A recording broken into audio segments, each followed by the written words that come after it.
Kristi Noem out. And it was, as one or more than one, actually, a few Trump officials have said to me, a death by 1,000 cuts. I just want to emphasize here at the top of this that top White House and administration officials, they have wanted her out for months. I mean, they have been upset about her parading around in a cowboy hat and sort of making the department look silly. They haven't been happy with her handling of Minnesota, calling those 2 Americans who died domestic terrorists, accusing Alex Preddy of brandishing a gun when he did not do that. There was the $300 million jet fleet that she was buying for herself, which apparently upset even Russ Vought over at OMB. There were rumors of the affair with Corey Lewandowski. I mean, it goes on. And the one thing it sounds like that sort of kept her in this job was the fact that Democrats were going after her so hard. It made the president feel sympathetic toward her plight, and he stuck with her for a while. But the thing that did her in was her shameless self-promotion during those hearings, during, the campaign ad saying the president knew and approved that she, was plastering her face all across the country for $220 million of taxpayer money a year. And ultimately that led to her getting pushed out. The president saw it, didn't like it, pushed her out. Sean, contrary to the reputation, though, that the president has from his apprentice days, you're fired, he doesn't like firing people. And the fact that he did this right now, when we're in the middle of a war with Iran, when there are threats to the homeland, people are concerned about, security here, that just tells you how bad the situation had gotten with Kristi Noem. Well, look, I mean, one, as I said before, when you get on the backside of the wave, it's only a matter of time. Two, there wasn't a lot of goodwill, as you kind of mentioned. That's the problem, is that when you don't, I mean, look, the one thing I'll say about Kristi Noem on the positive side is she beyond what you had said, she had a record of results on the president's signature issue. Being able to say, Mr. President, the border is closed. Right. No one's coming in, and we're doing it. Like, that probably was the number one. And then I would say number two was Corey being so close to the president probably continued to save her because he could get access to him to explain what was happening or not, et cetera. I mean, it's a double-edged sword. He was both a help and a hindrance at the same time. But the problem is that, to your point, it was death by 1,000 cuts. Every time you turned around, it was the ads, it was the killings. And when Tom Homan went out there and really showed you can do this, you can achieve results by being mature and statesman-like, et cetera, without being hyperbolic and, then I think her fate was sealed, because it was like, okay, you're not the only one who can do this. The ad thing, I still think perplexes me. Number one, you saw the comment last night. The president said, I ran a campaign for less money than this. I know he was joking. Oh, I missed that one. He did a lot of interviews yesterday. Much as that guy's a billionaire, he's got the frugalness. When it comes to spending, and I've seen him in the campaign, he'll be like, why can't we get that cheaper? What can we do? When it comes to, I think he really was kind of offended by this. Number one, on the number. Two, to the point that we made, you're running around on ads on Fox News with the Mount Rushmore behind you in a cowboy hat saying, don't come. I actually thought that was more of a Chamber of Commerce ad. I was like, hey, that place looks really nice. Where is it? I'd like to go. Then I don't want to come here. It just, and by the way, I don't think a ton of people who are trying to come in the country illegally are like turning on Fox News to watch Hannity. No offense to Sean, he's a friend.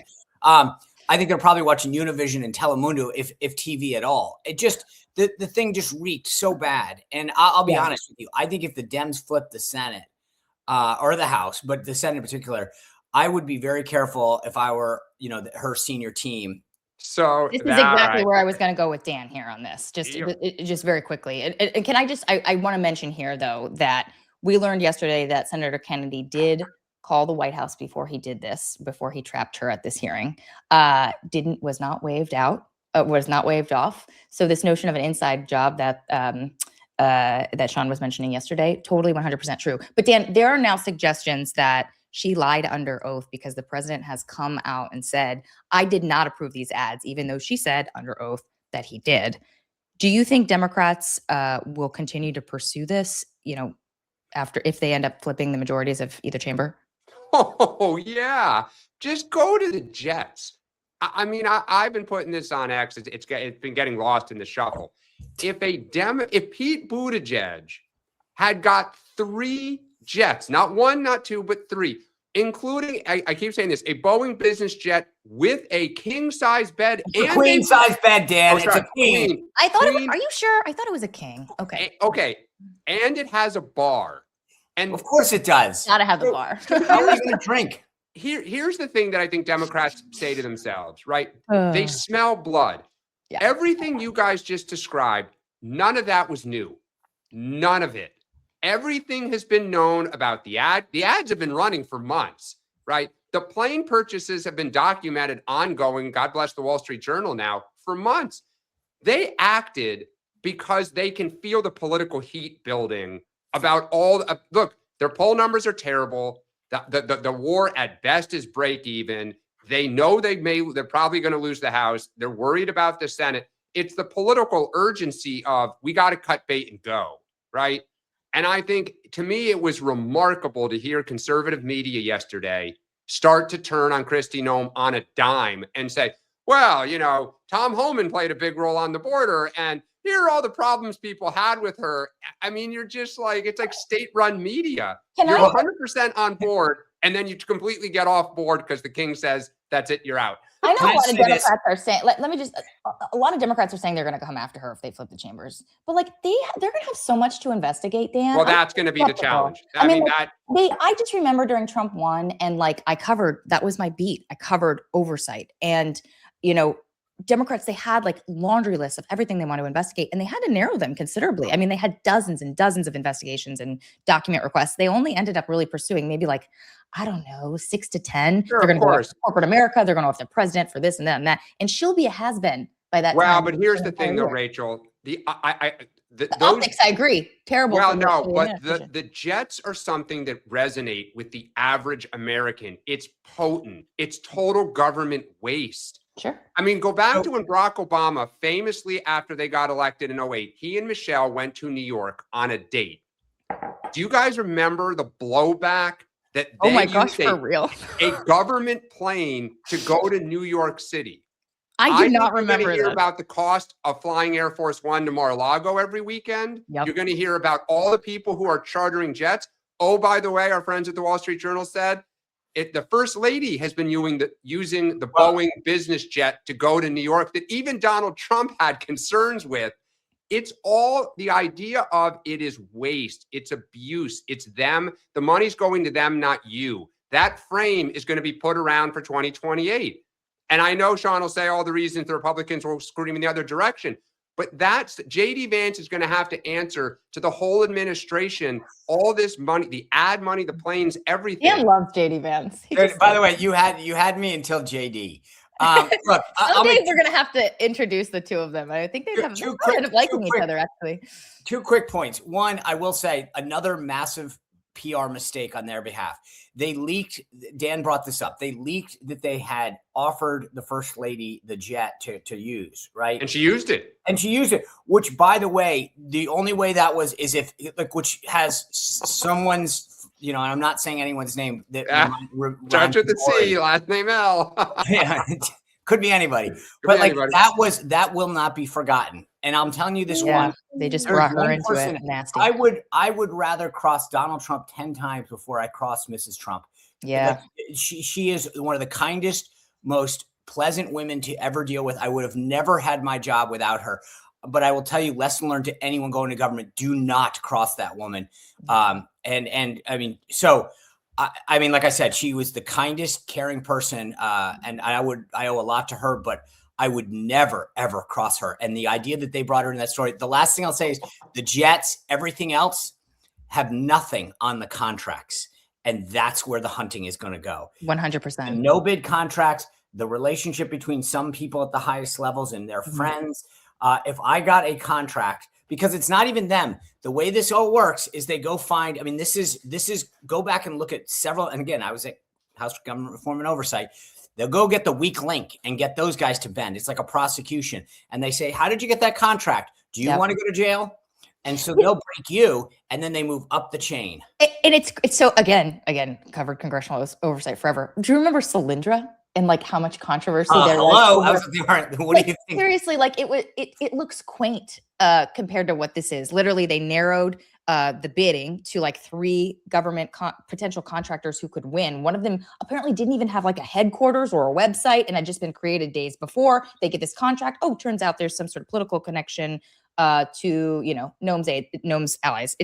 It looks terrible. Totally agree. Okay, I'm told we have a poly market on By the way, the cabinet poly official. market you said this at the beginning, and my bad for not flagging this. I'll own this.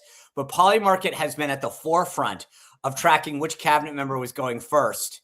There you go. Wow. I was about to jump on the grenade, and here we go. I was gonna say, so I can't. I wish I could take this and rewind it a week and see what the numbers were, and I'm sure I could if I was on the website, but I can't right here. Okay, so here we go. Kristi Noem first, and then we're looking at who's next. Pam Bondi, and Kash Patel. Oh, Tulsi Gabbard. Totally forgot about those controversies too. Sean, now that he has gotten rid of one person, does it make it more likely that he is not going to hold back if he's feeling like he wants somebody else out? Yeah, once you do it to once, I always say, I mean, and please don't no one say that this is like a call. I have a phrase that people around me know that I use, which is once in a while you have to shoot a hostage, which is to make the point, politically speaking. You have to show people that you're willing to do certain things to prove that you're not just talking. And I think what he did yesterday was show no one is sacrosanct here. If you screw up, if you go off course, we will take care of you.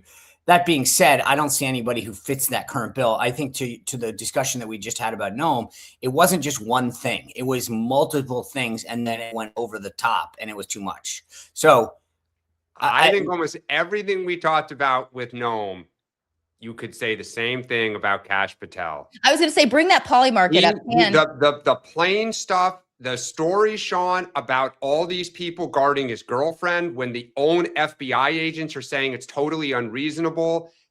The notion that they've pulled people off of cases, that he fired the people who were investigating Iranian domestic terrorism here. I mean, he cannot have much goodwill left in that building.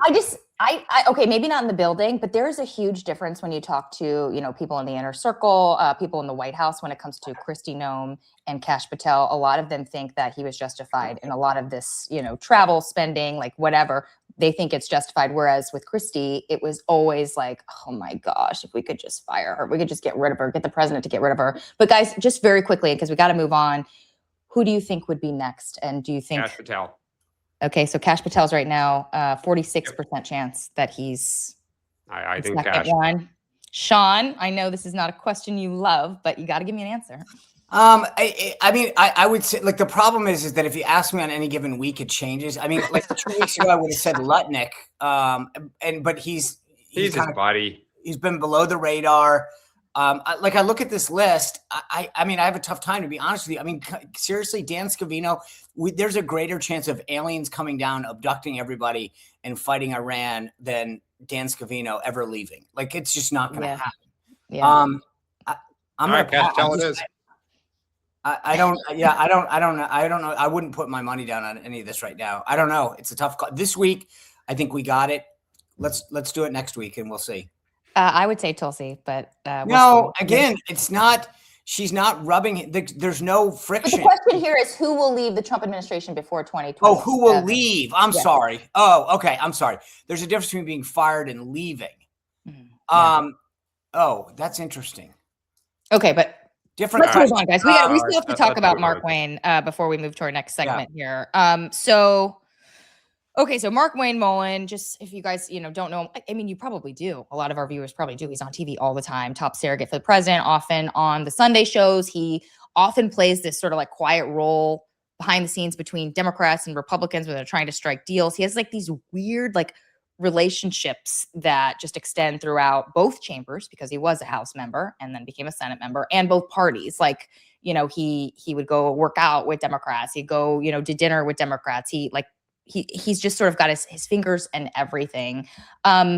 So typically I would say someone like him would be pretty easily confirmed, Dan, but this is not, this is not your average like confirmation time, right? Democrats are getting pressured from the base on DHS. They want them to hold the line and to grill whoever's going to be the next secretary. Fetterman right now is the only one supporting him. Do you think any other Democrats will? A few others will. He'll get through. But you're right. The days of, no matter, they could put Jesus Christ up and he would not get, more than a few Democrats. It's just, DHS is still shut down. They still Yep. are irate about ICE, and we'll get to the Democrats on the supplemental, but Yes. Yeah, we got to go. it's so intense right now.